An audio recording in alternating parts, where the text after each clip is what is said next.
So the garden that we're getting the inspiration from was called Exhale, a really calming garden full of tropical plants in a courtyard setting. Okay, so that's lovely.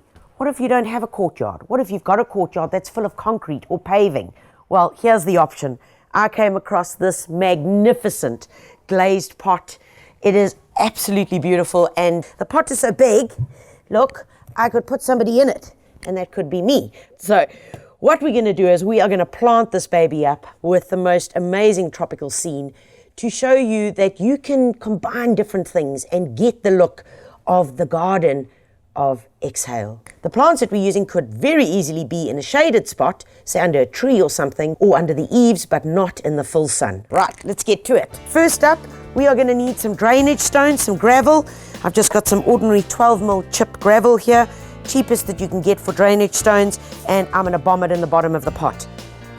FYI, guys, wherever you want this pot to be, that's where you plant it. And then we're going to put in some potting soil. The potting soil, I've already added some bone meal, some coconut peat, and a handful of organic pellets, okay? Right, in it goes. Nice, all right. Right, folks, potting soil is in, just over halfway, and I just literally use my hand just to firm it down so that when I do put the plants in here, they're all just not going to sink away and disappear. Okay, first up, I've got this big boy. It's a STREUTZIA NICOLA. It's the wild indigenous STREUTZIA. If you had to let this plant go in a garden, it would get 4 or 5 meters in height. It's got the height that I'm needing because this pot is so wide. You can't go put one little plant in here. It's just going to look pathetic. So we take him, and what we want to pay attention to here is which side is this pot going to be viewed from? Where are we going to get it? So I've got the wall here, so I want that guy just to go about there. Get your pair of secateurs, all right? Slip it down the side of the bag. Then all we do is grab the plant and take off the plastic sleeve. Nice and simple. Okay, we can get rid of that. Now take a look at the final height here, folks. Do you see that? You always want to leave a lip once your soil level has been reached, so that either you can cover it with beautiful pebbles, and especially if you're going to water it, that when you do water it, the water doesn't just bubble over the edge. And let's just get rid of all of these dead bits here. Okay, I'm happy with that. I've got this beautiful Philodendron. This is an awesome plant. Now, it used to be very popular in the 70s. So same thing as before. We're going to pop it in here, and let's just take the sleeve off.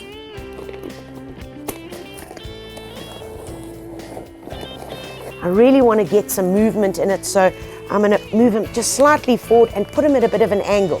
All right, next plant in, I'm going to be using my Monstera. Gorgeous, great indoor plant, fantastic for low light because it grows just about anywhere. And look, we're going with a change in leaf now.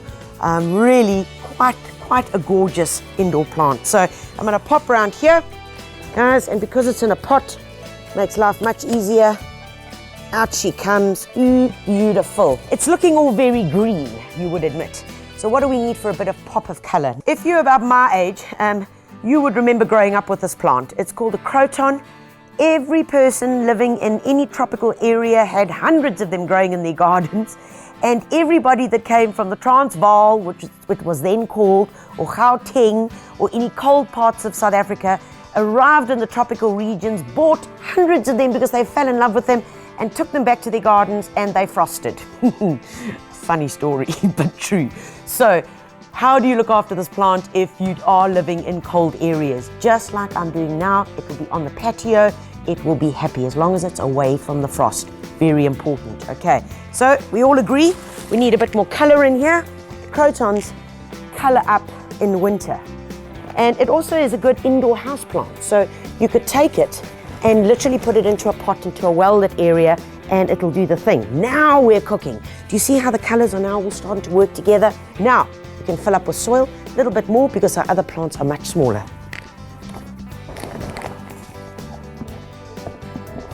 Next thing, I'm going to start playing with a bit of color. I've got this beautiful Bromeliad here, and I've got a Scindapsus, both great as indoor plants. Remember, with all bromeliads, when the mother plant dies off, the new babies will start shooting, so it just looks after itself and goes on and on. Going in here, I'm going to start with that baby and pop it straight into there. Okay, perfect. And then I've got this beautiful bromeliad, which we actually just ripped out the garden because they are so tough. And this baby is going to just be perfect here. So there we go. Pop them in there. And these guys really are incredibly forgiving as well. You can just take them, tie them up against trees with a bit of moss, and off they go. All I want to do now is just finish off a bit at the back. So guys, I've got this big gap over here and it really doesn't look very attractive. So what I'm going to pop in there is this philodendron with the lovely white stems, and it looks gorgeous. Remember, white always lifts things and it just gives you a nice color contrast. Pop her in right here. For a pop of color, a little more of a tropical feel, I've got this wonderful Anthurium, and these guys as well will go on flowering loads and loads and loads. When the flower dies off, all you've got to do is just make sure that you cut it off so that you encourage it to flower some more. Right, last two plants, folks, and I've got this beautiful Vriesea. Look at that zebra leaf. I mean, isn't it gorgeous? Once again, they perform and they grow the same as normal bromeliads. Very, very soon, a young plant, what we call a pup, will be shooting off here, and then this major plant, the mother plant, will start dying off. They throw these flowers once or twice a year, and this little baby is literally going to go right into this little hole that's here. As soon as I pop this in, boom, it just comes alive. And this really is giving us that tropical look that we're wanting. And then last plant on this side. Right, and this little baby is our final gem that's going in here. Isn't she cute? One of the lower, smaller growing little Vrieseas. And open the Scindapsus a bit and then pop her in here. So it looks like she's just peeping through underneath there. And folks, there you have one big jungle happening in one big pot. Right, folks, last up is to get a damp cloth, soft cloth, just wipe it with some ordinary cold water, and that you can do literally once a month just as maintenance to clean the leaves, because the leaves get blocked up by dust and then the plants don't transpire and grow properly. Most times the reason why we kill indoor plants or patio plants is because we water them too much. Finally, once every 10 days, get a liquid plant food that you dilute into water. So as you're watering, so you're feeding it. When some of the leaves start browning off and dying, literally it's getting your pair of secateurs and just snipping them off. And this jungle is going to be very happy for a very, very long time.